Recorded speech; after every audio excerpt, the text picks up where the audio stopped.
আমার আল্লাহ পাক রব্বুল আলামিন ডেকে বলছেন, ওয়ালিকুল্লি উম্মাতিন আজাল ফাইজা জাআ আজালুহুম লা ইস্তাখিরুনা সাআতাও ওয়া লা ইস্তাকদিমুন।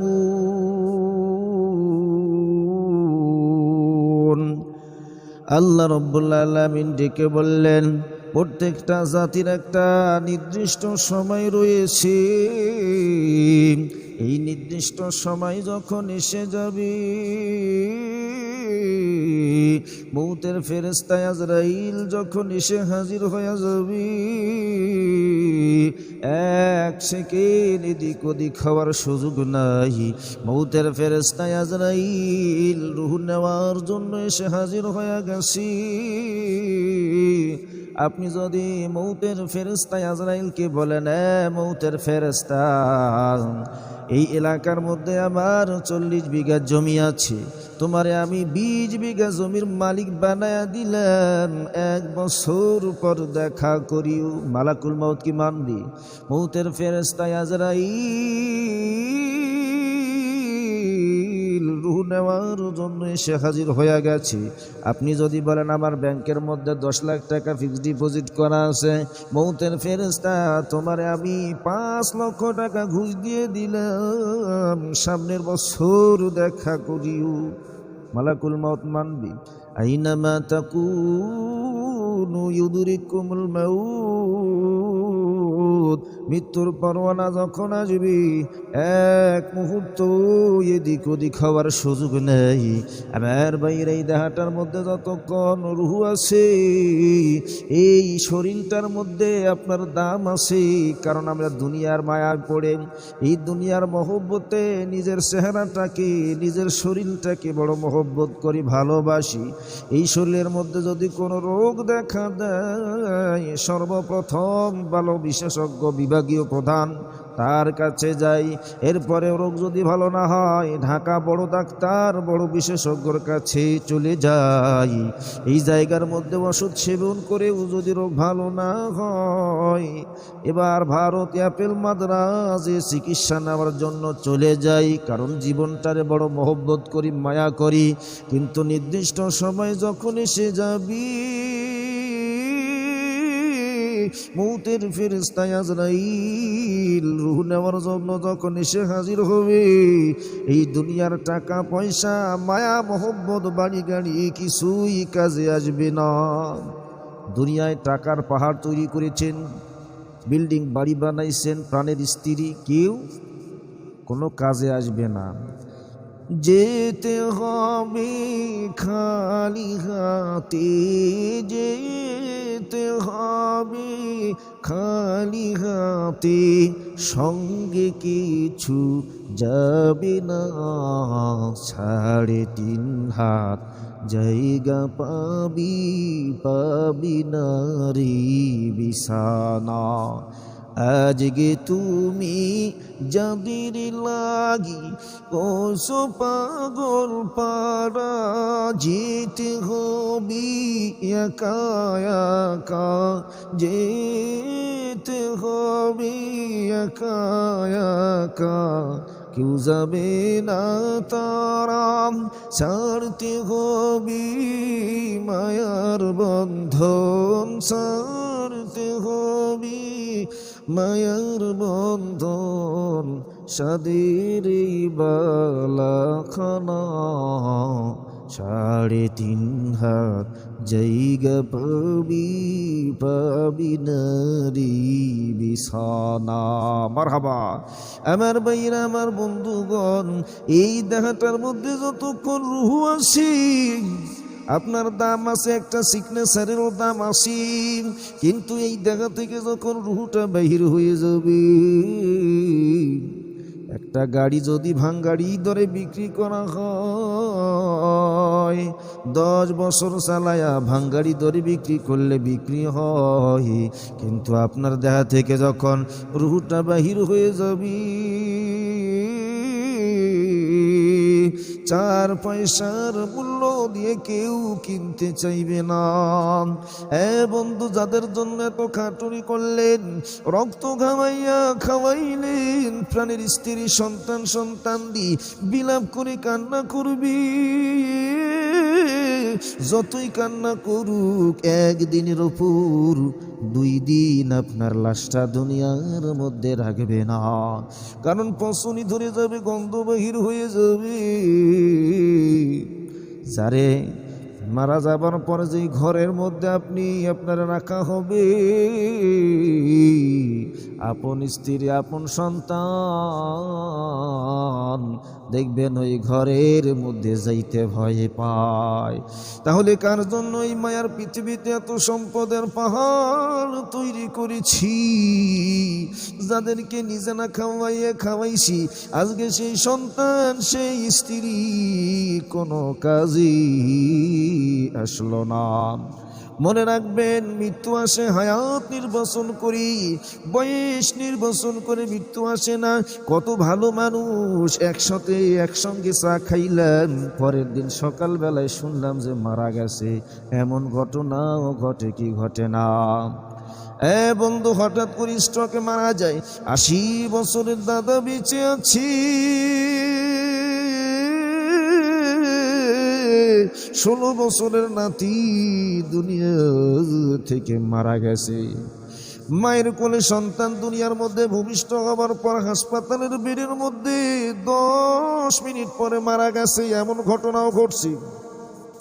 আমার আল্লাহ রাব্বুল আলামিন ওই সন্তানটার 10 মিনিট পর্যন্ত দুনিয়ার মধ্যে হায়াত রেখেছিল, কারণ 10 মিনিট পর্যন্ত তার হায়াত আল্লাহ দুনিয়ায় রেখে দিয়েছিল।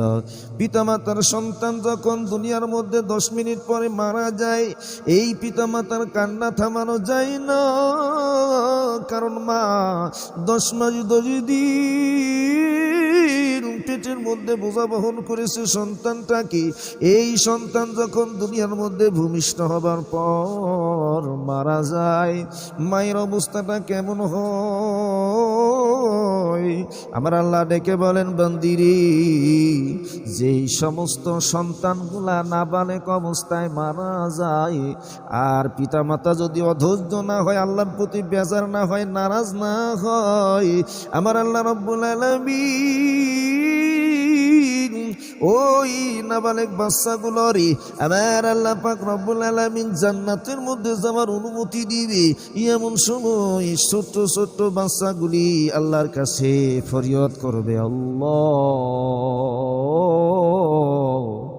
পৃথিবীর মধ্যে আমি আব্বাকে আব্বা বলে ডাকি নাই, মাকে মা বলে ডাকার সুযোগ পাই নাই, তার আগে আমার হায়াত শেষ হয়ে গেছে।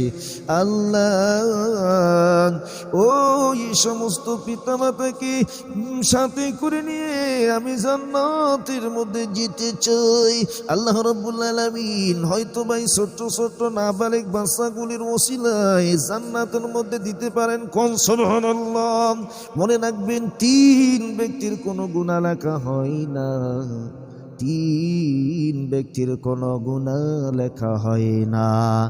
1 নম্বর হলো পাগলের কোনো গুনাহ নাই, কারণ সে তো পাগল। 2 নম্বরে হলো ঘুমন্ত ব্যক্তি, ঘুমের অবস্থায়, ঘুমের মধ্যে যদি আপনি কাউকে মার্ডার করেন, ঘুমের মধ্যে যদি আপনি কাউকে হত্যা করেন বা জেনা ব্যভিচারের মধ্যে লিপ্ত হয়ে যান, আপনার কোনো গুনাহ হবে?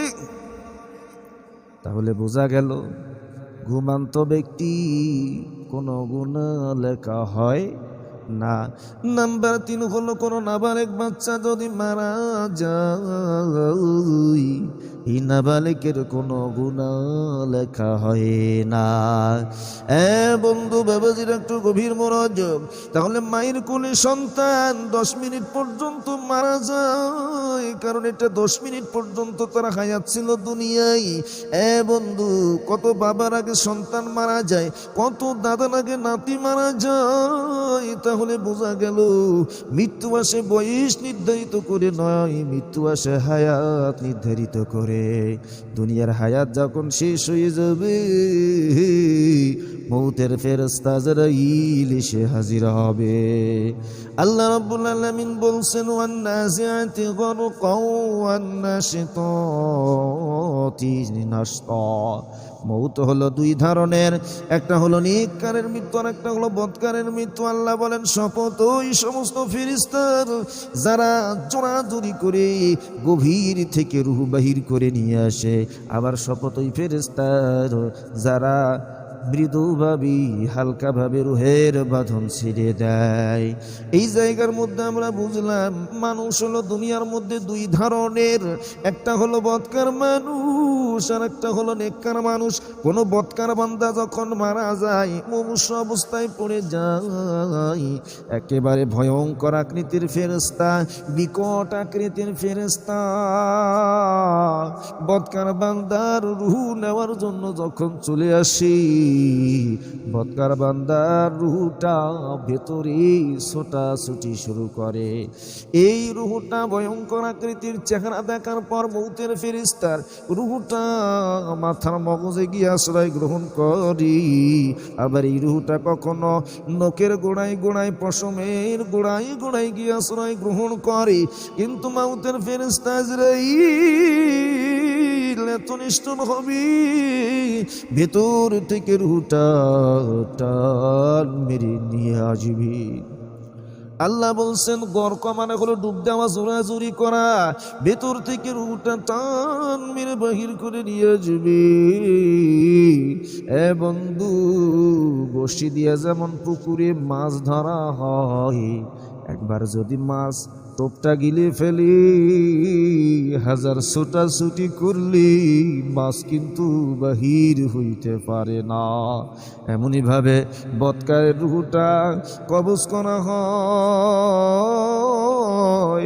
এই রুহ নিয়ে যখন ফেরেশতারা আসমানের দিকে রওনা হয়, প্রথম আসমানের ফেরেশতারা ডেকে বলে এটা কার রুহ এত দুর্গন্ধময়, এমন জোরে একটা ধাক্কা মারবে, এক ধাক্কায় মাটির নিচে ৭৭,০০০ গজ নিচে, যেই জায়গাটার নাম হলো সিজিল, যুগে যুগে যত নমরুদ ফেরাউনের রুহু রাখা আছে, যত পাপী বান্দার রুহু রাখা আছে, এই জায়গার মধ্যে বদকার বান্দার রুহু রেখে দেওয়া হয়। পক্ষান্তরে আল্লাহর নেক বান্দা যারা হবে, আল্লাহ বলেন মৃদুভাবে হালকাভাবে নেক বান্দার রূহ কবজ হয়ে যায়। মায়ের কোলে যেমন সন্তান দুধ পান করতে করতে ঘুমায়া যায়, এমনই ভাবে আল্লাহর নেক বান্দার রূহ কবজ হয়ে যায়। সুন্দর আকৃতির ফেরেশতা, চমৎকার আকৃতির ফেরেশতা জান্নাতি ঘ্রাণযুক্ত রুমাল নিয়ে রুহু নেওয়ার জন্য আসে। এই রুহু নিয়ে ফেরেশতারা যখন আসমানের দিকে রওনা হয়, প্রথম আসমানের ফেরেশতারা ডেকে বলি এটা কার রুহু এত ঘ্রাণযুক্ত সুগন্ধিময়, আমার দিক দিয়ে নিয়ে আসো। আর এক ফেরেশতা বলে আমার দিক দিয়ে নিয়ে আসো। আল্লাহর নবীজিকে সাহাবারা প্রশ্ন করলেন, নবীজি রুহু একটা ছোট্ট জিনিস, অল্প একটু ফাঁকা পেলে ঢুকে যাবে, এত ফেরেশতা চাই কেন যে আমার দিক দিয়ে নিয়ে আসো? আল্লাহর নবী বললেন এটা ইমানদারের মর্যাদা, ইমানদারের মর্তবা। ফেরেশতারা মনে করি রুহু যদি আমার দিক দিয়ে যায়, মনে হয় আমি ধন্য হইয়া যাব। এ বন্ধু, এই রুহু নিয়ে ফেরেশতারা সবার উপরে যেই জায়গাটার নাম হলো ইল্লিন, যুগে যুগে যত নেক বান্দার রুহ রাখা রয়েছে, ফেরাউন আল্লাহ নবী আম্বিয়া আলাইহিস সালামের রুহ রাখা আছে, শহীদগণ নেককার বান্দার রুহ রাখা রয়েছে, এই জায়গার মধ্যে আল্লাহর নেক বান্দার রুহ রাখা হয়। এবারে আসুন, রুহ চলে গেল ইল্লিনে সিজ্জিলে, বদকারের রুহ চলে গেল সিজ্জিলে, নেক বান্দার রুহ চলে গেল ইল্লিনে। এখন কিন্তু মৃত দেহটা, এই শরীরটা দুনিয়ার জমিনের মধ্যে পড়ে থাকলো। আমার ভাইরা, মানুষ যখন মারা যায় আল্লাহ বলেন ইজা সাকরাতুল মাউত, মৃত্যুর এক প্রকারের যন্ত্রণা আছে। এই মৃত্যুর যন্ত্রণায় অনেক সময় অনেক লোক পায়খানা করি ফেলে, কেউ প্রস্রাবের রাস্তায় ময়লা আসি।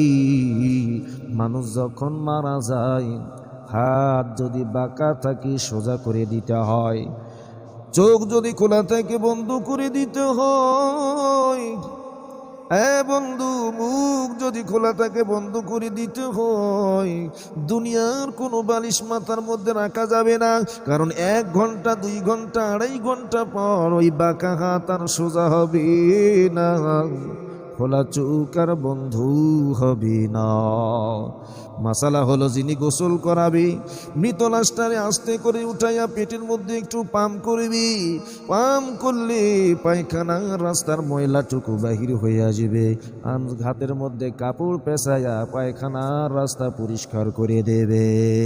এবার ডানে গোসল বামে গোসল দিয়ে 3 কাপড় পড়াইয়া এবার বাইরে জানাজার জন্য রেডি করা হয়, কারণ এটা কবরের প্রস্তুতি। জানাজা হবে, এরপরে জানাজার পরে কবর হয়ে যাবে। চিন্তা করে দেখো না, কবরে কি যাইবা না, যেই কবরে আল্লাহ ছাড়া বন্ধু কেহ পাইবা না। চিন্তা করে দেখো না, কবরে কি যাইবা না। বন্ধুগণ আমার, পৃথিবীর জানাজার জন্য যখন রেডি করা হয়, বাবাজি মনে রাখবেন 3টা কাজে দেরি করা যায় না। 3 কাজে কোনো দেরি করা যায় না। 1 নম্বরে হলো, সন্তান যখন উপযুক্ত হয়ে যাবে, বিবাহের উপযুক্ত হয়ে যাবে, তাড়াতাড়ি বিবাহ দিতে হয়। কারণ এই সন্তান যদি প্রেম ভালোবাসার নামে অবৈধ সম্পর্ক করিয়া জেনা ব্যভিচারের মধ্যে লিপ্ত হয়ে যায়, বন্ধু যত গুনাহ হবে পিতা মাতার ঘাড়ের মধ্যে চাপানো হবে। বর্তমান দুনিয়ায় প্রেম ভালোবাসা আছে না নাই? একজনের ছেলে আর একজনের মেয়ে ভালোবাসার টানে বন্ধু সফর করে ভেঙে গেছে। যদিও পিতামাতা পরবর্তীতে সন্তানগুলোকে মেনে নেয়, কিয়ামত পর্যন্ত পিতামাতার কলিজার মধ্যে একটা আঘাত লেগে থাকে। কারণ সন্তান যখন বড় হবে, পিতামাতার দায়িত্ব হলো সন্তানকে বিবাহ দেবে। বন্ধুগণ, এই প্রেম ভালোবাসার নামে অবৈধ সম্পর্ক করা যাবে না। একজন মোবাইলের মধ্যে লেখে হাই আর একজন লেখে হ্যালো, এরপরে বন্ধুত্ব শুরু হয়ে গেল। কথা বলেন ঠিক না বেঠিক? সুদূর মিশর থেকে প্রেমের টানে ছুটে এসেছে বাংলাদেশে, সুদূর মালয়েশিয়া থেকে ছুটে এসেছে প্রেমের টানে বাংলাদেশে। প্রেম ভালোবাসা তাহলে আছে না নাই? বন্ধুরে, তাহলে সন্তান যখন উপযুক্ত হবে তাড়াতাড়ি বিবাহ দিতে হবে। নাম্বার 2 হলো, মায়ের বইনাম যখন ইমাম সাহেব মসজিদের মধ্যে নামাজের সময় হয়ে যাবে, জামাতের সময় হয়ে যাবে, ইমাম সাহেব মসজিদের মধ্যে নামাজে দাঁড়ায় যাবি। যদি সভাপতি হয়, এলাকার চেয়ারম্যান মেম্বার হয়, যেমন কি দেশের প্রধানমন্ত্রী হয়, যে 2 মিনিট অপেক্ষা করেন, হুজুর আসতেছে, অপেক্ষা করা যাবে। এই তো 3 নম্বরে হলো, জানাজা যখন রেডি হয়ে যাবি, তাড়াতাড়ি জানাজা করে কবর দেওয়া দিতে হয়। আল্লাহর নবী বলছেন, লোকটা যদি নেক বান্দাও হয়, কারণ তাড়াতাড়ি কবর দাও। আবার যদি লোকটা বদকারও হয়, তাড়াতাড়ি কবর দিয়ে দাও। কারণ বদকার বান্দা যদি হয়, তার কবরের ভিতরে আযাব দেওয়ার ফেরেশতারা অধৈর্য হয়ে যায়। আল্লাহর নবী বলছেন, যখন তখন ওই বদকারের উপরে আযাব নাজিল হতে পারি, এই জন্য তাড়াতাড়ি কবর দিয়ে দাও। কোনো বদকারকে যখন কবরের দিকে নিয়ে যাওয়া হয়, বদকার বান্দা রুহটা বলি, এ সন্তান আমায় কোথায় নিয়ে যাও? এই বাড়ি আমি বানাইছি, এই জায়গা আমি খরিদ করেছি, তোকে আমি কত রক্ত ঘামাইয়া খাওয়াইছি, আজকে তুই এত পর হয়ে গেলি, আমায় কোথায় নিয়ে যাও? এ বন্ধু, বৎকারের যখন কবরের মধ্যে নিয়ে যাও হবি, কবরের মধ্যে আযাবের ফেরেশতারা আযাব দেওয়ার জন্য অধৈর্য হয়ে যায়, যখন তখন আযাব গজব নাজিল হতে পারে। এই জন্য আল্লাহ নবী বলছেন, লোকটা যদি বৎকার হয় তাড়াতাড়ি কবর দিয়ে দাও। আর নেক বান্দার রূহটা কবরে যাওয়ার জন্য ব্যস্ত হয়। আল্লাহর নবী বলছেন, ইন্নাল কুবুর মির রিয়াজিল জান্নাতি আও হুফরাতিন মিন হুফরাতিন নার, কবর কার জন্য হবে জান্নাতের বাগান, আবার কবর কার জন্য হবে জাহান্নামের গর্ত। তাহলে নেক বান্দার জন্য কবর হয়ে যাবে জান্নাতের বাগান। এই জন্য নেক বান্দার রুহটা ডেকে বলে, আমায় তাড়াতাড়ি নিয়ে চলো, আমার মাওলার দিদারে নিয়ে চলো, আমার জান্নাতের বাগানে নিয়ে যাও। এই জন্য আল্লাহ নবী বলছেন, লোকটা যদি বদকার হয় তাড়াতাড়ি কবর দাও, আবার যদি লোকটা নেককার হয় তাড়াতাড়ি কবর দাও। এবার কবরের সামনে যাইয়া আমার বন্ধুগণ, বিসমিল্লাহি ওয়া আলা মিল্লাতি রাসূলিল্লাহ, আল্লাহর নামে রসুলের মিল্লাতে যখন কবর দেওয়া হয়, এখন বলতে পারেন যে আমার চাচা হয় আমি কবরে নামবো, আমার বাবা হয়, আমার খালু হয়, আমার দাদা হয়, আমি কবরে নামবো, আমি বড় হকদার। কিন্তু মহিলা মানুষ যদি মারা যায়, মহিলার কবরে নামবে কে? মাসালা কি? এ বন্ধু, মহিলা মানুষ যদি মারা যায়, মহিলার গোসল করায় মহিলা, কথা বলেন ঠিক না বেঠিক? মহিলার কাপড় পরায়ও মহিলা। তাহলে মহিলা মানুষ যদি মারা যায়, মহিলার কবরের মধ্যে নামবে কে? মুসলমান পুরুষ যদি মারা যায়, 3 কাপড় পরায়া কবর দেওয়া হয়। মহিলা মানুষ যদি মারা যায়, কয় কাপড় দিয়ে কবর দেওয়া হয়? 5 কাপড় পরায়া কবর দেওয়া হয়। আর মুসলমান যদি নারীও না হয়, পুরুষও না হয়, বলেন তো বাংলা ভাষায় কি বলি? এই হিজড়া যদি মারা যায়, হিজড়ার কয়টা কাপড় পরাইতে হয়? মাসালা হলো, হিজড়ার মধ্যে পার্থক্য আছে। এক প্রকারের হিজড়া আছে যাদের পুরুষ লিঙ্গ বেশি পাওয়া যায়, যাদের পুরুষের আকারাকৃতি বেশি আছে তাকে পুরুষের কাপড় পরাইতে হয়, যাদের নারীর আকারাকৃতি বেশি আছে তাদের নারীর কাপড় পরাইতে হয়। তাহলে মহিলা মানুষ যদি মারা যায়, কয় কাপড় পরাইতে হয়? মহিলাদেরকে আল্লাহ দুনিয়ায় ঠগায় নাই, দুনিয়ার মধ্যে মহিলার কাপড় বেশি দিছে আল্লাহ পর্দা করার জন্য। মরার পরে আল্লাহ পুরুষের চাইতে কাপড় বেশি দিছে। আল্লাহ এখানে বুঝালেন, মহিলারা জিন্দা অবস্থায়ও পর্দা করবে বেশি, মরার পরেও পর্দা করবে বেশি। এরপরে এক শ্রেণীর